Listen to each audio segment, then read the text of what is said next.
అని అనుకుంటుంటాం. ఈ వ్యక్తి సమ్యక్ సంబుద్ధుడైన ఈ వ్యక్తి, అరే అతనే కాదు, సమ్యక్ సంబుద్ధులైన వాళ్ళు ఎవరైనా సరే ఈ భావనామయ ప్రజ్ఞను మేల్కొల్పి బుద్ధులవుతారు. ఆ వ్యక్తి తన శరీరంలోని సత్యాన్ని వెతకడం మొదలెట్టాడు. దీని పరిశోధన జరుపుతూ పోయాడు. ఇది తల, ఇది చేయి, ఇది రొమ్ము, ఇది పొట్ట, ఇంకా ఏమున్నాయి, దాన్ని ఇంకా విభజించి చూశాడు. ఇవి ఎముకలు, ఇది మాంసము, ఇది కొవ్వు, ఇది చర్మము, ఇవి వెంట్రుకలు, ఇవి గోళ్ళు, ఇంకా ఏమున్నాయి, ఇంకా విభజిస్తూ పోయాడు. ఒక శాస్త్రజ్ఞుడు దేన్నైనా శోధించాలంటే దాన్ని విభజిస్తాడు, విడగొడతాడు, విశ్లేషిస్తాడు. ఇలా చేస్తూ చేస్తూ పోతే సత్యం ప్రకటితమవుతుంది. అలాగే ఈ శరీరం యొక్క సత్యం వెలువడింది. అలాంటి ఒక స్థితి చేరుకున్నాడు. భాయి, ఈ ఎముకలైనా, మాంసమైనా, కొవ్వైనా, చర్మమైనా, వెంట్రుకలైనా, గోళ్ళైనా, ఈ భౌతిక శరీరం అంతా కూడా చిన్న చిన్న సూక్ష్మాతి సూక్ష్మమైన కణాలతో చేయబడిందని, అవి ఇంకా విభజింపబడవని తెలుసుకున్నాడు. అలా ఈ భౌతిక జగత్తు యొక్క అంతిమ సత్యాన్ని చేరుకున్నాడు. ఇంతకన్నా ఎక్కువ విభజన జరగదని తెలుసుకున్నాడు. ఈ భౌతిక జగత్తంతా ఇంత చిన్న చిన్న కణాలతో చేయబడింది. ఈ కణాలను ఏమని పిలవాలి? 2500 సంవత్సరాల పూర్వం మన దేశ భాష ఎంతో అభివృద్ధి చెంది ఉండింది. ఎన్నో పదాలు ఉండేవి. వాటిలో ఒక పదం అణువు. ఓహో, ఈ కణం అణువు కంటే చాలా చిన్నది కాబట్టి దాన్ని అణువు అనకూడదు. అయితే ఇంకో పదం కూడా ఉండేది, పరమాణువు అని. దీన్నే ఇంగ్లీష్లో ఆటమ్ అంటారు. కానీ ఈ కణం దానికన్నా ఎంతో చిన్నదే. మరేం చేయాలి? అంతటి సమృద్ధమైన భాషలో ఈ కణానికి పేరే కరువైంది. కాబట్టి తానే ఈ కణానికి పేరు పెట్టాడు. అట్టకలాప అన్నాడు. ఆ కాల భాషలో కలాపము అంటే ఒంటరిది అని అర్థం. అలా ఒంటరిదైన ఆ కలాపంలో 8 విషయాలు ఇమిడి ఉన్నాయి. ఇవి ఆ కణము నుండి వేరుపడలేవు. ఈ 8 ఏమిటి? 4 మహాభూతాలు: పృథ్వీ, అగ్ని, జలము, వాయువు. ఆ 4ంటికి గల వాటి వాటి గుణాలు, స్వభావాలు, ధర్మాలు. అలా 4 మహాభూతాలు, వాటి స్వభావాలు 4, ఈ 8 కలగలిసి అష్టకలాపము అనే ఒక చిన్న చిరుకణమైంది. ఒక అట్టకలాపానికి ఇంకో అట్టకలాపానికి మధ్య ఖాళీ, ఎంతో ఖాళీ ఉంది. చూడ్డానికి శరీరం అంతా ఎంతో గట్టిగా దృఢంగా ఉన్నట్లుంటుంది. ఇందులో ఎక్కడా ఖాళీ లేనట్టుంటుంది. ఏదో ఉన్నా అది చాలా కొద్దిగా ఉన్నట్లు అనిపిస్తుంది. కానీ వాస్తవానికి ఈ శరీరం అంతా శూన్యమే, ఖాళీయే ఖాళీ. ఈ శూన్య ప్రదేశాన్నంతా తీసేస్తే మన శరీరంలోని కలాపాలన్నీ బొటనవేలంత స్థలంలో ఇమిడిపోతాయి. మిగతాదంతా ఆకాశం, శూన్యమే శూన్యం. ఎంత భ్రాంతి, ఎంత భ్రాంతి! ఈ నా శరీరం ఎంత స్థూలంగా అనిపిస్తుంది, కానీ ఇది కేవలం అలా అనిపిస్తుంది. భాసమాన సత్యం, ప్రకటితమయ్యే సత్యం. కానీ వాస్తవానికి ఇదంతా తరంగాలే తరంగాలు, ఇంకేమీ లేవు. ఆ బుద్ధుడు ఈ విషయాన్నంతా తన అనుభూతితో తెలుసుకున్నాడు. ఇంకా చూశాడు, తన శరీరమే కాదు, ఈ పూర్తి భౌతిక జగత్తంతా, ఈ మానసిక జగత్తంతా లోపల వెలుపల కూడా తరంగాలే తరంగాలు. సబ్బో పజ్జలితో లోకో, సబ్బో లోకో పకంపితో పకంపితో అని ప్రకటించాడు. ఇదంతా ప్రకంపనమే, ప్రజ్వలనమే, ప్రజ్వలనమే, ప్రకంపనలే. ఎక్కడా దృఢత్వం లేదు.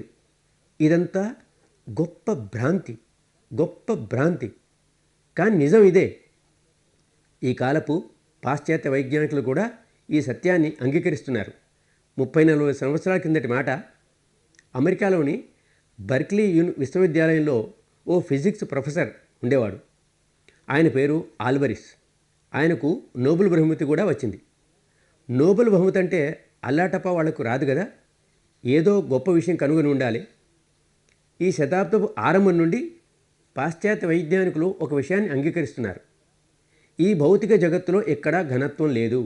There is no solidity in the entire material world, only wavelets. విశ్వమంతా తరంగాలే తరంగాలు, అంతా తరంగమయమే. ఈ విషయాన్ని అందరూ ఒప్పుకుంటున్నారు. అయితే ఈ ప్రొఫెసర్ మనసులో ఒక జిజ్ఞాస చెలరేగింది. ఈ జగత్తంతా తరంగాలే తరంగాలైనప్పుడు, ఈ యాటమిక్ పార్టికల్స్ కూడా తరంగాలే అయినప్పుడు, ఈ తరంగాలు 1 సెకండులో ఎన్నిసార్లు ఉత్పన్నమై నష్టపోతుంటాయి అని. అయితే ఈ విషయాన్ని ఎలా తెలుసుకోవాలి?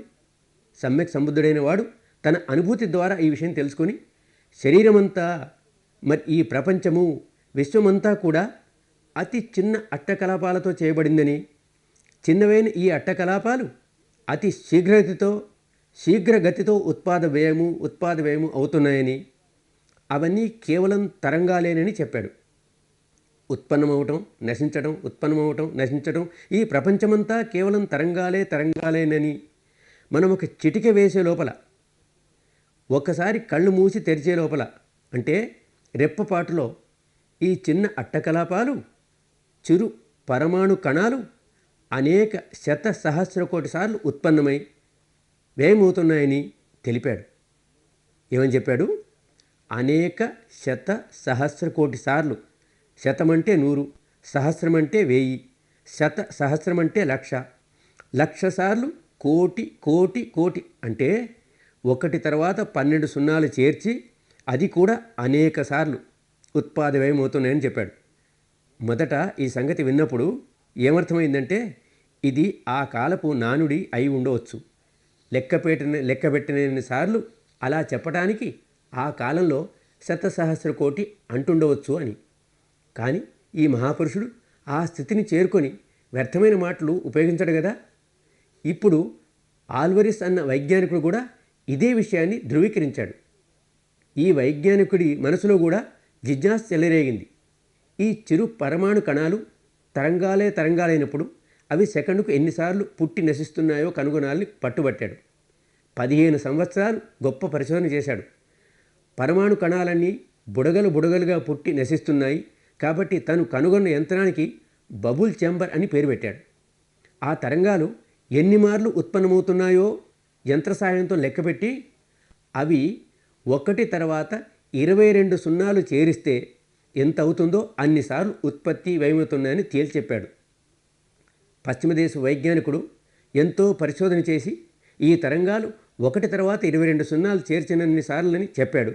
భారతదేశంలో ముక్తుడైన వ్యక్తి ఏ యంత్ర సహాయం లేకుండానే తన అనుభూతితో కనురెప్పపాట్లో ఒకటి తర్వాత 12 సున్నాలు పెట్టినన్ని అలాంటివి కూడా అనేక సార్లని చెప్పాడు. కాబట్టి ఇద్దరు సత్యానికి దగ్గరగానే చేరారు. కానీ ఇద్దరిలోనూ ఎంత తేడా ఉంది. ఇది ధర్మగంగ. ఇక్కడికి అన్ని సంప్రదాయాల వాళ్ళు, అన్ని మతాల వాళ్ళు, అన్ని దేశాల వాళ్ళు వస్తుంటారు. రావాలి కదా. ఇది ఏ ఒక సంప్రదాయాన్ని వారికో ప్రత్యేకంగా వచ్చిన వారసత్వాధికారం కాదు. ఇక్కడికి అనేక దేశాల వాళ్ళు వస్తున్నారు కూడా. అమెరికా నుండి వచ్చారు, కాలిఫోర్నియా నుండి వచ్చారు, బర్క్లీ నుండి వచ్చారు. బర్క్లీ నుండి వచ్చిన వారు వాళ్ళ ఊరు వెళ్ళినప్పుడు ఈ డాక్టర్ ఆల్వరిస్ని కలిశారు. మళ్ళీ వారి ఇక్కడికి వచ్చినప్పుడు ఆ ఆల్వరిస్ని గురించి మాట్లాడుతూ ఆయన ఎన్నో కష్టాలలో ఉన్నాడని, మామూలు వాళ్ళలాగానే ఎన్నో ఒత్తిళ్లకు, ఉద్రేకాలకు గురవుతూ ఎంతో దుఃఖంలో ఉన్నారని తెలిపారు. పాపం, ఇందులో ఆ ఆల్వరిస్ తప్పేమీ లేదు. ఇలా జరగడమే సహజం. ఎంత తేడా ఉందో మీరే చూడండి. భౌతిక జగత్తు యొక్క అంతిమ సత్యం వరకు పశ్చిమ దేశపు వైజ్ఞానికుడు వెళతాడు. కానీ అతను మొదట ఎంత వ్యాకులతతో ఉన్నాడో ఇప్పుడు అలాగే ఉన్నాడు. అప్పటికి ఇప్పటికీ తేడా ఏమీ లేదు. అదే చూడండి, మన భారతదేశ వైజ్ఞానికుడు కూడా అదే సత్యాన్ని చేరుకొని అన్ని వ్యాకులతల నుండి బయటపడ్డాడు. సర్వ దుఃఖరహితుడయ్యాడు. జనన మరణ దుఃఖాలన్నిటి నుండి బయటపడ్డాడు. ఈ తేడా ఎందుకు వచ్చిందో చూసారా? ఆ వ్యక్తికి తన యంత్రబలం మీద ఎంతో గురి ఉంది. అతడు తన పూర్తి పనంతా యంత్రబలంతో చేశాడు, బుద్ధిబలంతో చేశాడు. అతనికి తన బుద్ధి మీద, తన యంత్రం మీద గొప్ప విశ్వాసం ఉంది.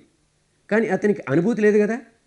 ఇక్కడ ఈ వ్యక్తి అన్ని విషయాలను తన అనుభూతితో తెలుసుకున్నాడు. ఈయన తనలోని సత్యాన్ని అనుభూతితో తెలుసుకునే ఆ